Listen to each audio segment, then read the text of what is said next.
This strike in particular is completely unprecedented because we have all of our union members participating. So there's a huge number of people across all of the UC campuses. This is the biggest academic strike in US history. I think the biggest point of contention is obviously wages, where we are demanding a living wage, being able to afford to live where we work. UC has not met us fairly on the wages front of this. So they do actually do most of the teaching and a huge part of the grading, for undergraduate students at places like the University of California, teaching assistants, primarily graduate teaching assistants.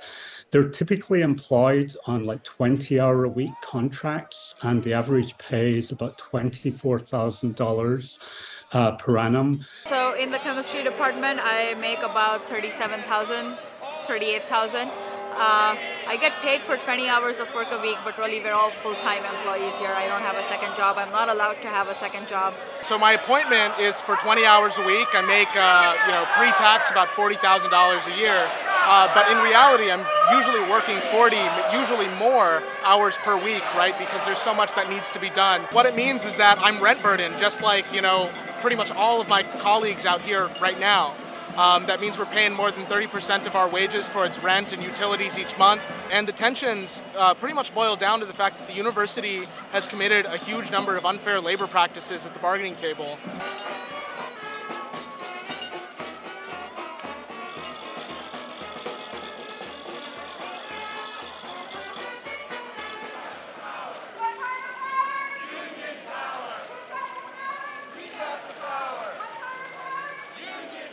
So not only are essential roles in classes being essentially shuttered, but research has come to a standstill. So my lab today, no one is in there.